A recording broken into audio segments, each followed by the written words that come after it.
क्या एक व्यापारिक समझौता किसी देश की रातों की नींद उड़ा सकता है? कल्पना कीजिए, एक ऐसा रास्ता जो सदियों से दुनिया का इकलौता गेटवे रहा हो, उसे अचानक नक्शे से ही गायब कर दिया जाए। हैरानी की बात यह है कि भारत और यूरोप के बीच हाथ मिल रहे हैं, लेकिन दर्द 7 समंदर पार तुर्की को हो रहा है। सवाल यह उठता है कि दो दोस्तों की नजदीकी से तीसरे को जलन क्यों? क्या भारत ने जानबूझकर तुर्की को बाईपास करने का मास्टर प्लान बनाया है? आखिर क्यों तुर्की इस डील को अपने अस्तित्व के लिए खतरा मान रहा है? चलिए इस जियोपॉलिटिकल थ्रिलर की परतों को खोलते हैं। इसी तरह की और रहस्यमयी जानकारी प्राप्त करने के लिए हमारे चैनल ट्रू हिस्ट्री को आज ही सब्सक्राइब करें और बेल आइकॉन को प्रेस करें। जनवरी 2026 में जब भारत और यूरोपीय संघ ने इस फ्री ट्रेड एग्रीमेंट्स पर हस्ताक्षर किए, तो इसे केवल एक आर्थिक संधि नहीं बल्कि एक ऐतिहासिक मोड़ माना गया। यूरोपीय कमीशन की अध्यक्ष ने इसे मदर ऑफ ऑल डील्स यूं ही नहीं कहा। इसके पीछे भारत की विशाल उत्पादन क्षमता और यूरोप की हाईटेक डिमांड का एक अनोखा संगम है। इस समझौते की सबसे बड़ी खूबी यह है कि यह दशकों से चली आ रही व्यापारिक बाधाओं को धराशायी कर देता है।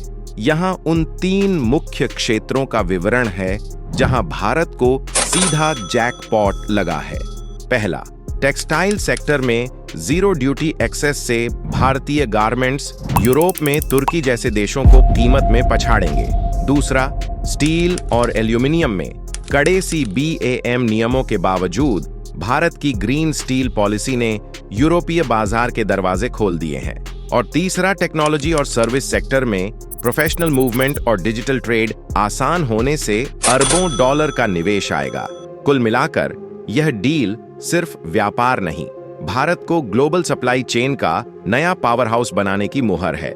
तुर्की की सबसे बड़ी समस्या है उसका EU के साथ कस्टम्स यूनियन समझौता। इसे आसान भाषा में ऐसे समझिए, तुर्की और यूरोपीय संघ के बीच एक पुरानी डील है कि वे एक दूसरे के सामान पर कोई टैक्स नहीं लगाएंगे।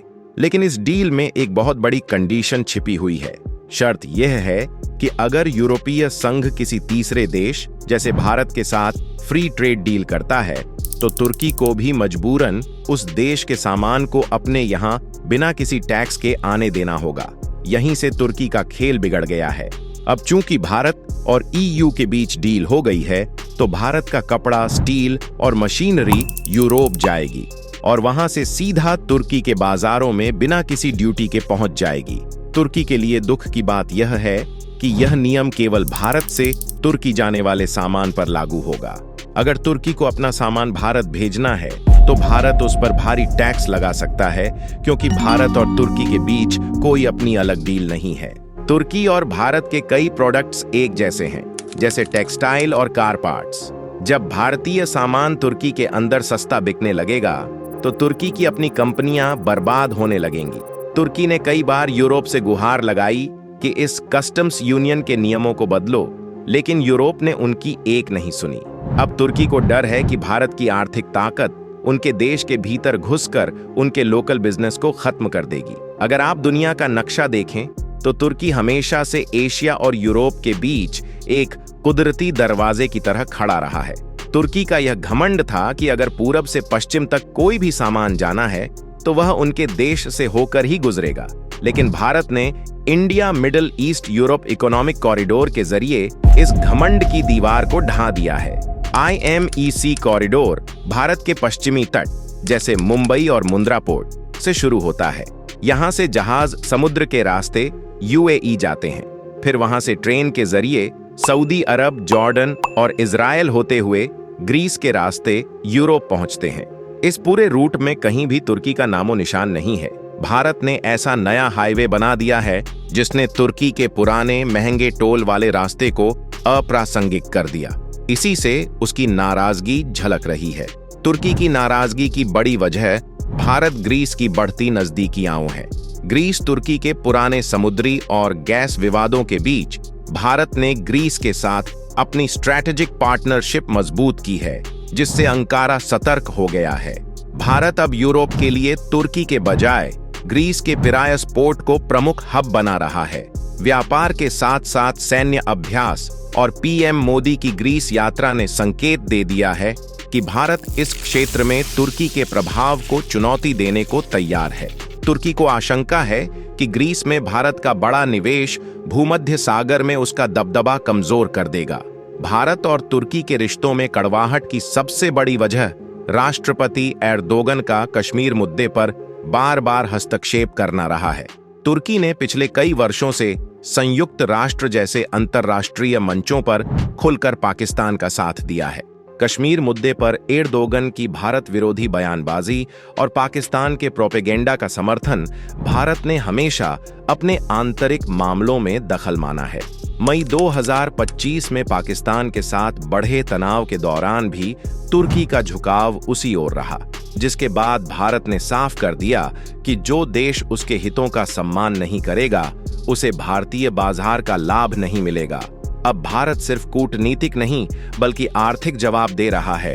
IMEC कॉरिडोर से तुर्की को बाहर रखना और ग्रीस के साथ सैन्य व व्यापारिक साझेदारी बढ़ाना इसी प्रोएक्टिव नीति का हिस्सा है। एर्दोगन को अब एहसास हो रहा है कि पाकिस्तान की दोस्ती तालियां दिला सकती है, लेकिन अरबों डॉलर का व्यापार और ग्लोबल सप्लाई चेन का भविष्य भारत के साथ जुड़ा है। चीन की BRI में अहम कड़ी रहा तुर्की खुद को यूरोप का दरवाजा मानता था, लेकिन भारत EU डील और IMEC कॉरिडोर ने यह समीकरण पूरी तरह बदल दिया है। चीन के BRI पर कर्ज जाल और अपारदर्शिता के आरोप लगते रहे हैं, जबकि भारत का IMEC भरोसे और साझेदारी पर आधारित है। इसीलिए पश्चिमी देश चीन पर निर्भरता घटाकर भारत को मजबूत विकल्प मान रहे हैं। साथ ही यह कॉरिडोर चीन के समुद्री रास्तों से लगभग 40% तेज है, जिससे भारत से इजरायल और ग्रीस होते हुए यूरोप तक व्यापार सस्ता और तेज होगा और चीन के लंबे महंगे रूट की अहमियत कम पड़ जाएगी। इस नई बिसात पर भारत ने न केवल तुर्की को दरकिनार किया है, बल्कि चीन के सिल्क रोड के सपने के सामने एक बहुत बड़ी दीवार खड़ी कर दी है। इस पूरे मामले का निचोड़ यह है कि आज का भारत अपनी शर्तें खुद तय करता है। तुर्की की नाराजगी सिर्फ एक व्यापारिक डील को लेकर नहीं है, बल्कि इस बात को लेकर है कि अब दुनिया के बड़े फैसले भारत के बिना नहीं लिए जा सकते। भारत ने यह साफ कर दिया है कि वह अपनी राष्ट्रीय सुरक्षा और हितों के साथ समझौता नहीं करेगा। अगर तुर्की पाकिस्तान का पक्ष लेता है, तो भारत के पास उसे आर्थिक चोट पहुंचाने के कई रास्ते मौजूद हैं। यह डील दिखाती है कि भारत अब केवल एक बाजार नहीं, बल्कि एक रणनीतिक खिलाड़ी है जो मिडिल ईस्ट से लेकर यूरोप तक की राजनीति को प्रभावित कर सकता है। आने वाले समय में भारत EU व्यापार समझौता और IMEC कॉरिडोर मिलकर तुर्की जैसे देशों को अपनी कूटनीति पर दोबारा सोचने को मजबूर कर देंगे। अंततः जीत उसी की होती है जो वक्त के साथ चलता है, और फिलहाल वक्त भारत के साथ है। तो दोस्तों, यह था भारत यूरोप व्यापार सौदे और तुर्की की छटपटाहट का पूरा मामला। यह कहानी हमें सिखाती है कि आज के दौर में युद्ध सिर्फ सरहदों पर गोलियों से नहीं, बल्कि व्यापारिक रास्तों और समझौतों की मेज पर भी लड़े जाते हैं। तुर्की का गुस्सा जायज हो सकता है, लेकिन भारत का यह कदम अपनी अर्थव्यवस्था और आत्मसम्मान के लिए मास्टर स्ट्रोक है। अब देखना यह होगा कि क्या एर्दोगन अपनी जिद छोड़कर भारत से हाथ मिलाते हैं, या फिर तुर्की इतिहास के पन्नों में एक बाएं पास किया हुआ देश बनकर रह जाता है। तो साथियों, यह था भारत की कूटनीति का एक बड़ा मास्टर स्ट्रोक। दुनिया बदल रही है और भारत उसका नेतृत्व कर रहा है। अगर जानकारी पसंद आई हो तो लाइक करें, शेयर करें, ऐसे वीडियो के लिए सब्सक्राइब करें और बेल आइकन दबाएं। आपकी राय क्या है? कमेंट में बताइए। जय हिंद, जय भारत।